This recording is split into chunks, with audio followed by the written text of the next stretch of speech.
دەربەندی سەرتەکی بەمۆ دەکەوێتە ناوەندی شاخەکانی بەمۆ و خۆشک. سروشتێکی جوان و وەڵکەوتەیەکی گەشتیاری بۆ دروست بووە. ڕووبارۆچکەکەی سەرتەک سەرچاوەی ئاوی سەوزایی و ئاژەڵە کێویەکانی ناوچەکەشە. بەڵام ئەمساڵ بەوەی وشکەساڵیەوە زۆرێک لە ئاژەڵەکان پشتی پێدەبەسن. ژینگە دۆستانی ناوچەکەش تافگەیەکی دەستکرد و گۆلاوی شێوە سروشتی بۆ ئاژەڵەکان دروست دەکەن. چاوەڕوان دەکرێت ژمارەیەکی زۆرتر ئاژەڵ بێتە ناوچەکە.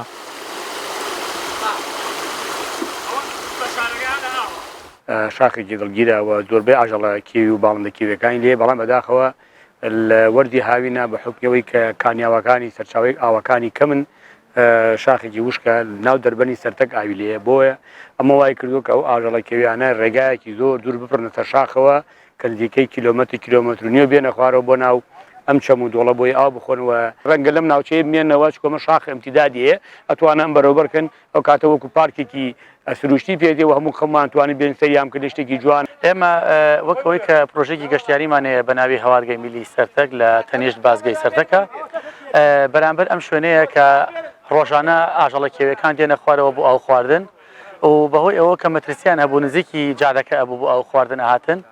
ئێمە لەگەڵ کاک محەممەدی حاجی فایق و کۆمەڵێ برادرانی خۆبەخش و بەڕێز مدیر ناحیەکە ئامادە بۆ لێرە توانیمان بە درێژایی دوو تا نزیکی 200 متر ئاومان هێنا دوور ماخستەوە لە چەم و ئاوەکە بۆ قەی شاخەکە و بۆ ئەوەی حیوانەکان بە ئاسوودەیی ئاو بخۆن و ئیسراحەت بکەن.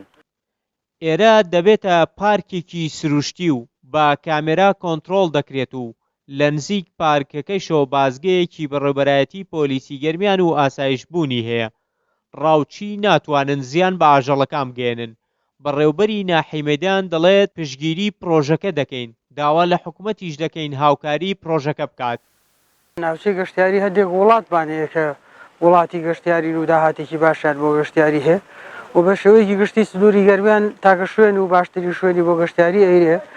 هەتا ئێستا نەتوانراوە باشی خزمەت بکرێ، بەڵام دیارە خەڵکی سنوورەکە خۆیان فکری باشیان هەیە و عەقڵی باشی تجاریان هەیە و عەقڵی باشی گەشتی گوزاریان هەیە و ئێمەش لێرە بەپێی توانە لەگەڵ سەروی خۆمانە قسەمان کردووە کە هاوکاریان بکەین و زیاتر کاراسانیان بۆ بکەین بۆ ئەوانە ببنە بەشێک لە پرۆژە گەشتیارەکانی سنووری گەرمیان.